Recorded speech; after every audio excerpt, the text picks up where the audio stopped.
bringing so many props on stage when I do these things. I'm so proud stuff. here. But you know, you've got two Sonics. Two Sonics. Stuff to ask questions on. Water. Water. Whatnot. Let me kick things off. Let me ask, actually, since you're in New York City, Teenage Mutant Ninja Turtles or Ghostbusters? It's really hard because No, Teenage Mutant Ninja Turtles. as a kid, man, I loved that cartoon so much. Yeah. All right, so we at least have consensus on that one. Actually, like, Doctor Who and New York have sort of a special relationship, especially for you, Matt. Like, you came here, you filmed here, spent a lot of time here. Yeah, I wasn't jealous about that at all. Yeah. What is it about the Big Apple, about this city, that just makes it such a great Doctor Who crowd? God, I don't know. I mean, that stuff we did in Central Park was truly sort of one of the most extraordinary things that I've ever experienced. It was absolutely incredible. I don't know. I mean, it was just one of those strange alchemies, I think. It was wonderful. It was a wonderful time. It really was, and they turned out to be wonderful episodes. And actually, I remember what they did for poor old David is they built a wall, didn't they, in a park that looked like New York. Yeah. There was a bit of a wall and a big bit of green screen. Yeah. That was my trip to New York. Yeah. Great ep though. Sounds magical. It was, well, post-production wise, it was very magical.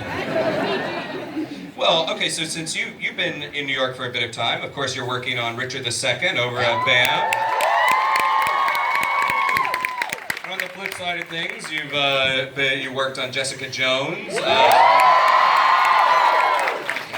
So are you finding fans approach you on the subway or whatever, and are they coming up to you more about Jessica or about timey-wimey quotes? It's a bit of both, I guess, yeah. And a bit of Broadchurch seems to be quite a big deal. Yeah. So, yeah, you never quite know. You can't quite tell when someone approaching you thinks, is this Jessica Jones, is this Doctor Who, is this a Broadchurch fan? Can't tell. Or is it somebody collecting money for yes. their night basketball league or whatever, No, it's a nice mix of fandoms. I'm very happy with that. Yeah. Cool.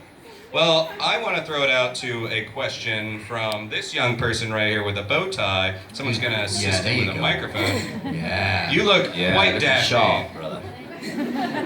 What's your question? This question is for both of you. Okay.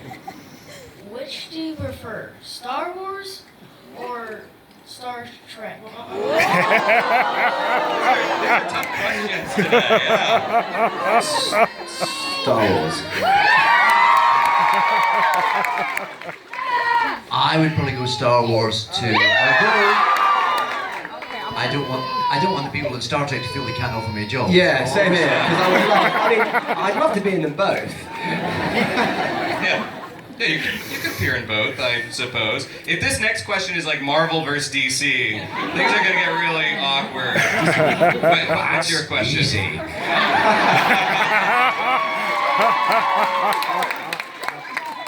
No, but to answer your question, I grew up with a plastic box full of little Star Wars figures that were my favourite things on earth, so I'd have to be loyal to Star Wars, I think. Yeah. Did you want to be Darth Vader? Well, actually, did you want to be Luke Skywalker or Han Solo? I wanted to be Luke Skywalker. It's probably the wrong decision, wasn't it? How about you? Well, the thing is with me, much like when I got Doctor Who, I'd never really seen Doctor Who, and then I watched all of Doctor Who, and I've only recently completed seeing all of Star Wars. I know, it's like the wrong thing to say, I'm gonna get lynched, aren't I? Just don't say your favourite character is Jar Jar Binks. So, I don't know, man, I don't know. I kind of like Han Solo. I think Luke Skywalker's who you want to be when you're younger, Yeah. and Han Solo's who you really want to be once you hit your teenage years. Yeah. That's right. Hi there. So I was just wondering, with David already being a fan of the show growing up, and for both of you with Doctor Who having its place in British pop culture that it does, what was it like for both of you stepping into the TARDIS for the first time as the Doctor? Oh, the first time, I'm trying to think when the first time actually Well, the first time, I actually weirdly saw a picture of it the other day. Remember we came on, we did that picture, and I remember your first time at the and I was like, oh, and there were so many people in that studio, weren't there? And I was just like, and you can't help but go, I'm in. And see, weirdly with David now, every time I see him, I think, oh my God, there's Doctor Who. Oh my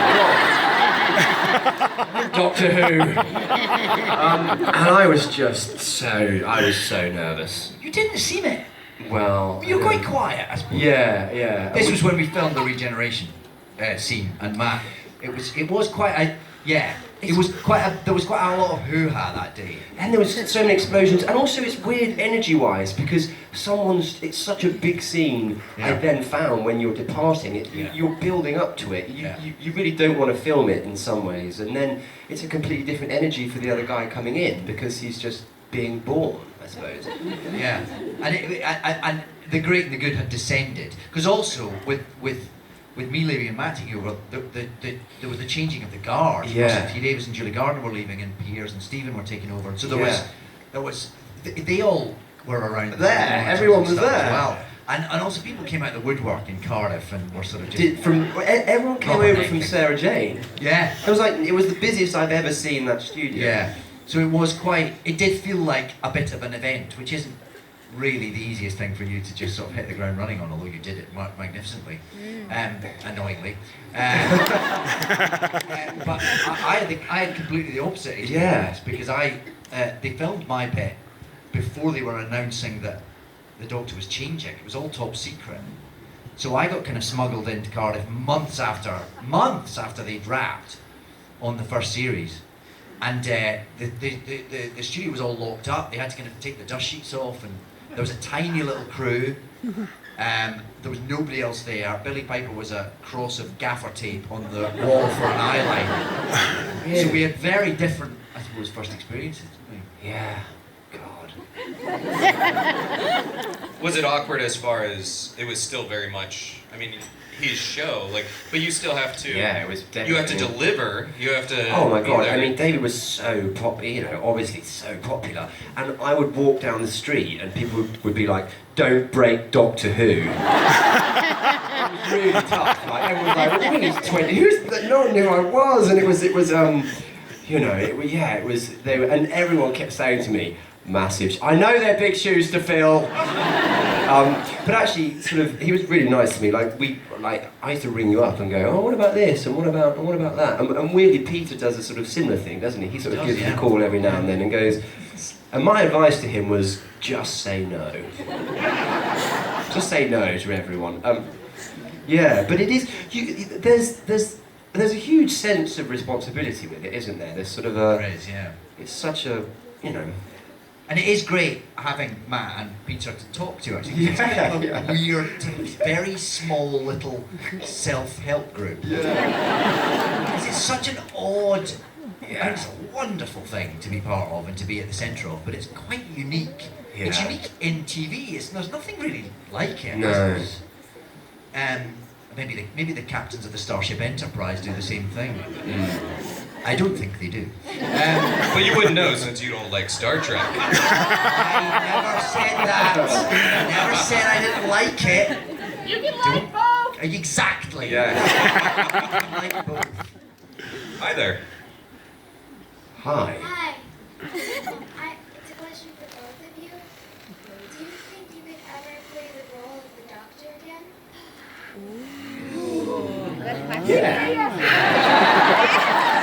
I really want to. Don't tell Peter Capaldi, but. Yeah, I mean. Well, it's one of those things, isn't it? There is a sort of. Well, I don't think you could ever go back to it full time because that's not how it works. But there's a kind of built-in, almost expectation that you might one that day. there might one day be a sort of invitation back. Didn't we, when we did it, didn't we go, "Oh, this is quite good fun. Why don't we just do 6 episodes each?" Yeah. That'd be fun, wouldn't it? Once it's 6 each. But then Peter would be like, "Hey, it's mine. It's my ship." Hello there. How are you?